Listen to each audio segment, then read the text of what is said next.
महाराष्ट्राच्या हास्यजत्रा या कार्यक्रमातून घराघरात लोकप्रिय झालेला अभिनेता म्हणजेच गौरव मोरे. हा अभिनेता आता चला हवं येऊ नव्या हंगामात पाहायला मिळणार आहे. या पर्वात डॉक्टर निलेश साबळे दिसणार आहे. त्यांच्या जागी अभिनेता अभिजित खांडकेकर दिसणार आहे. मध्यंतरीच्या काळात निलेश साबळे हे चर्चेत आले होते. निलेश साबळे यांच्यावर राशीचक्रकार शरद उपाध्ये यांनी एक पोस्ट लिहिली होती. यामध्ये निलेश साबळे यांच्या डोक्यात हवा गेली आहे असं त्यांनी लिहिलं होतं. नंतर निलेश साबळे यांनी व्हिडिओच्या माध्यमातून त्यांना सडेतोड उत्तर देखील दिलं. त्यानंतर आता चला हवा येऊ नव्या पर्वात निलेश साबळे दिसणार नाहीयेत. त्यांची आठवण येईल का? त्यांच्यावर झालेल्या आरोपाबद्दल तुझी काय प्रतिक्रिया आहे, असं गौरव मोरे याला विचारण्यात आलं होतं. याबद्दल बोलताना गौरव मोरे म्हणाला की जे घडलं तेव्हा मी मुंबईच्या बाहेर होतो.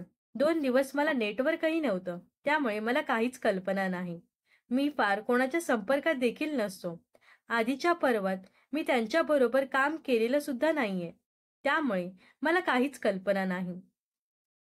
आधीच्या फॉर्मॅटमध्ये मी नव्हतो, त्यामुळे मला त्यांच्याविषयी काहीच सांगता येणार नाही, असं गौरव मोरे म्हणाला. तर गौरव मोरे याला चला हवा येऊ नव्या हंगामात पाहण्यासाठी तुम्ही किती उत्सुक आहात हे नक्कीच कमेंट्समध्ये सांगा. व अशाच मनोरंजन विश्वातील ताज्या घडामोडी जाणून घेण्यासाठी नक्कीच आपल्या चॅनलला सबस्क्राईब आणि फॉलो करायला विसरू नका.